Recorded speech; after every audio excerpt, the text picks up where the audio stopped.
மர கதவுலதான் நிலவு செய்வாங்க, பாத்துருக்கீங்களா? ஒரே மரத்துல ஜாயிண்ட் இல்லாம அதுக்கு தகுந்த மாதிரி வீட்டுல வந்து அவங்க ஆசிரியர் செஞ்சு அந்த நிலவை கரெக்டா நிறுத்தி ஃபிட் பண்ணுவாங்க. அதுல மட்டும்தான் அதிகமான சக்தி இருக்குது. அதுவே 2 மரம் 3 மரத்தை போட்டுக்கிட்டாங்கன்னா மரம் வேற, குளங்கோத்த வேலையாயிடுது. கரெக்டுங்களா? அந்த காலத்துல ஒரு மர கதவுல தான் போடுவாங்க. அப்ப அந்த ஒரு மர கதவு எதுக்குன்னு கேட்டீங்கன்னா ஒரே உயிரோட்டம் அந்த வீட்டுக்குள்ள வாசம் செய்யும். அப்ப ஒரு மர கதவா இருக்கும். நீங்க என்னைக்காவது ஒரு நாள் நீங்க பெங்களூர் சைடு எல்லாம் போய் பாருங்க, காலையில முதல் வந்தோடனே பூஜை ரூபம் சுத்தப்படுத்த மாட்டாங்க, நிலவத்தை அப்படி சுத்தப்படுத்துவாங்க. பூரா நிலவை கம்பெனியில துணி போட்டு துடைச்சு மஞ்சள் எல்லாம் ஃபுல்லா தேய்ச்சு வரி வரியா பொட்டு பூவெல்லாம் போச்சு விளக்கெல்லாம் வச்சு பூஜை பண்ணி சாமி கும்பிட்டு 6 மணிக்குள்ள எல்லா வீட்லயுமே பூஜை விட இங்க கதவு தான் அவ்வளவு ஜம்முன்னு இருக்கு. இது அங்க எல்லாம் பாருங்க, அந்த மனசுக்கு உள்ள போறதுக்கு அந்த எனர்ஜி அவ்வளவு பவரா இருக்கு. ஆனா அந்த ஊர்ல அதெல்லாம் செய்யறாங்க. நம்ம ஆளுங்க அதைய பழக்கத்தை கொண்டு வந்துட்டாங்கன்னா நிலவு பூஜை நிலையான பூஜை. எப்படிங்க சார்? நிலவு பூஜை நிலையான பூஜைங்க என்ன? நீங்க இங்க ஆரம்பமே நல்லா இருந்தா உள்ள நல்லா இருக்க மாட்டாங்க. இன்னைக்கு அதை செய்யறதுக்கு அவ்வளவு தூரம் நிலவு மேல காலை வைக்க மாட்டாங்க அந்த ஊர்ல. சார் அந்த நிலவு மேல நின்று தர்மம் பண்ண மாட்டாங்க. நிலவை தாண்டி வெளியில போய் நின்றுதான் தர்மம் பண்ணுவாங்க, உள்ள இருந்து தர்மம் பண்ண மாட்டாங்க. ஏன்னா இவங்களுக்கு அந்த நிலவுல இருக்கக்கூடிய புண்ணியம் எல்லாம் உள்ளத்துல இருந்து கொடுத்தா அந்த புண்ணியத்தை வாங்குறவர் வாங்கிட்டு போயிடுவாரா? தர்மம் வாங்குறாரு இல்லைங்களா, அவருக்கு போயிடுவான். அப்ப வெளியே போய்த்தானே தர்மம் பண்றாங்க, அந்த நிலவை மிதிக்கவே மாட்டாங்க. அதனாலதான் கோவில் கதவுகள்லாம் இருக்கும் போது நான் போகும்போது அதை மிதிக்கூடாது சொல்லி வச்சதுனால அவ்வளவு வருஷத்துக்கு தாண்டி போறோம். அது ஒன்றையே இருக்குமா? நம்ம தாண்ட முடியாது. இருந்தாலும் அதனால மிதிக்கூடாது மனசு கூச்சப்படுறது இல்லையா? எனக்குயா நம்ம காலம் அவ்வளவு போகாது, இருந்தாலும் அதனால மிதிக்கூடாதுன்னு சொல்லிக்கிறான்னு மனசு அவ்வளவு கூச்சமாயே. நீங்க ஒரு தாண்டலைக்கு பாருங்களேன், தாண்டி போக தொட்டு கும்பிடுவாங்க ஐயா. ஆமா, தொட்டு கும்பிடுவாங்க ஐயா. கடைசியில நிலவு அப்புறம் கடைசியில முடிச்சுட்டு வந்து கொடிக்கண்டத்தை கட்ட ஒரு கன்றுலாம் வச்சு அந்த பாடம் அதுதானே அங்க நின்று கும்பிடுறதால கருவை போய் செய்யுது. என்னையா? அப்ப அந்த காலத்துல நிலவு பூஜை நிலையான பூஜை. அப்ப நீங்க ஒண்ணும் வேண்டாம். அப்ப 4ஆம் மரம் ஐயா வீடு. ஐயா 4ஆம் வீடா இப்பதான் மாத்திட்டாங்களா? இப்ப இல்ல, அதேதான். சரி, ஏன்னா நீங்க பேசாம இருக்கிறதுனால மாத்திட்டாங்களோ? மாத்தல.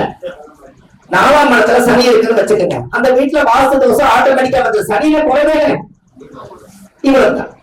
இத குரு பார்த்தால் அது அந்த வாஸ்து சரி பண்ணுங்க அனுபவம் சொல்லுது ஐயா. தானே குரு பார்த்தா சரி பண்ணுங்கன்னு சொல்லுது. 4ல சனி இருக்குது இல்ல, 4ஆம் மரம் சனி பார்க்குது. அப்படி இருக்கிறவங்கள தோஷம் நிவர்த்தி ஆகணும்னா, வாஸ்து தோஷம் நிவர்த்தி ஆகணும்னா 4ல சனி இருந்தா வெளியில ஆசகம் வாங்கி பிச்சை எடுக்கக்கூடிய பிச்சைக்கார் அவர் ஒரு நாள் வீட்டுக்கு கூட்டிட்டு வந்து வயிறாக சோறு பண்ணி சாப்பாடு போடுங்க, வாஸ்து தோஷம் நிவர்த்தி ஆகும். எப்படி ஐயா? அது அந்த எங்க சொல்லுது சார்? 4ல சனிங்குது. சனினா அழுக்கு, சனினா சூற, சனினா குளிக்காதவங்க. அவங்க யாரா இருப்பாங்க? யாசகம் வாங்கி சாப்பாடு இருப்பாங்க. அது 4ஆம் மரம் வீட்டுக்குள்ள இருக்குது, நம்ம வீட்டுக்குள்ள. அப்படி நினைங்க. அப்படி அவரை கூட்டிட்டு வாங்க, உரமனையாக்க கூட்டிட்டு வந்து சாப்பாடு போட்டு அவங்க வயிறாக சாப்பிட்டு போனா அந்த 4ஆம் மரத்துக்கு சனி வந்து போனதுக்கு அப்புறம் அந்த வீட்டுல நீதிபதியா நீதிமானா இருப்பீங்கல்ல. சொன்னீங்க பாக்கு மட்டும் வருதுங்க ஐயா. பாக்குன்னா குழந்தைக்கும் பாக்கு மட்டும் வருதுங்க. சனி நிவர்த்தியானா பாக்கு மட்டும் வருதுங்க. பாக்கு வந்து குழந்தையும் இல்ல, வெத்ததான் இருப்படா. அப்போ எப்பவுமே அந்த 4 சனி இருக்கா, 10ல சனி இருந்தா பிச்சை இருக்கிறவங்களுக்கு முதல் போய் டீ வாங்கி கொடுத்துட்டு வந்து தொழில் இருக்காருங்க. சார் உங்க ஜாதகத்துல 10ல சனி, அவர் ஒருத்தர் பக்கத்துல இருக்கணும்னு சார் என்னோட காம்பல சார் எனக்கு 10ல சனி, எனக்கு திருச்சியில இருக்கிற சிம்மத்துல சனி. அந்த ஏடிஎம் பக்கத்துல ஒருத்தர் வயசானவங்க ஒருத்தர் இங்கேயே சுத்திட்டு வருவாங்க.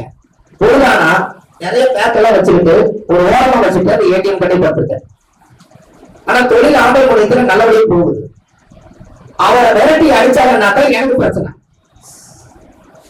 அவர் அங்கேயே இருக்க வரைக்கும் எனக்கு யோகம். எப்படி?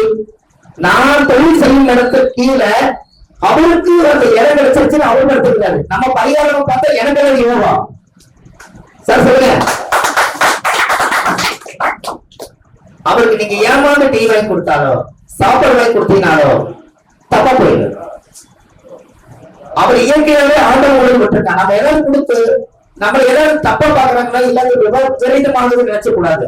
அவர் நம்மளோட நேரம் நல்லா இருக்க அங்க இருப்பாரு, தெரியுது, தெரிஞ்சுட்டு கப்பல் விட்டுரு.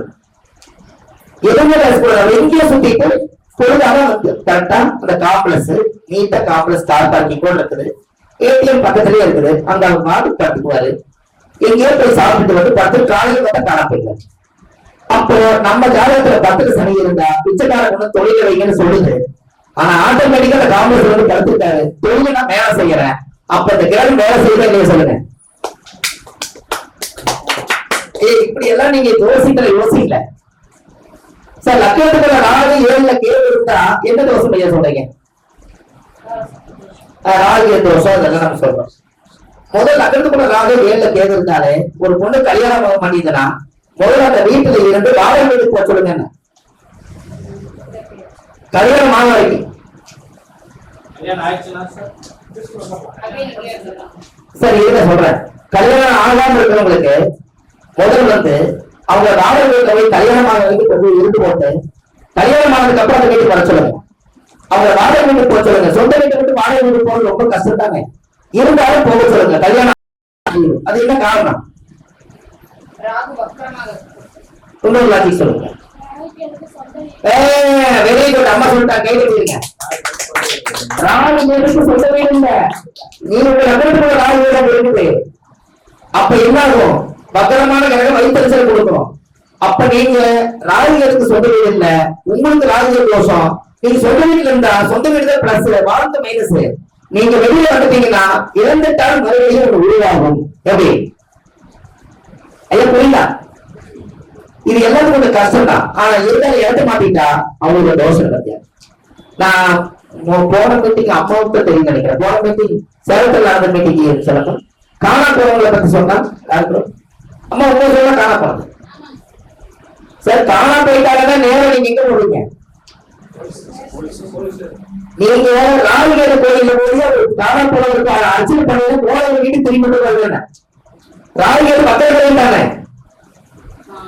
அவங்க பார்த்தா எனக்கு தப்பா சொல்லணும். இந்த சைடு இருக்கு, இந்த சைடு இல்ல. ராகு இதுதான் செய்யுங்க தெரிஞ்சு சார். ராகுகேது காண போனவங்க திரும்பி வர்றதுக்கு போய் திரும்பி ரிட்டர்ன் வர்றதுக்கு என்ன கிரகம் சார்? போனவங்க ரிவர்ஸ்ல வர்றது எல்லாருமே சொல்லுங்க. போனவங்க ரிவர்ஸ்ல வர்றதுக்கு என்ன கிரகம்? அப்ப நீங்க போலீஸ் ஸ்டேஷன் போறதுக்கு முன்னாடி நீங்க எந்த டைம் போகணும்? அப்ப ராகுகேது குப்புச்சாமி ஒருத்தர் காண போயிட்டாருன்னா ராகுகேது போய் நீங்க அர்ச்சனை பண்ணி குப்புச்சாமி நல்லபடியா பெரியமன்றோட ஒரு அபிஷேகம் பண்ணி சாமி கும்பிட்டு வந்தீங்கன்னா அவர் என்னமோ தற்கொலை பண்றதுக்கோ இந்த குடும்பத்துக்கு போறப்போ மனநல பாதிக்கப்பட்டு போவோம்னு நினைச்சுவேன்.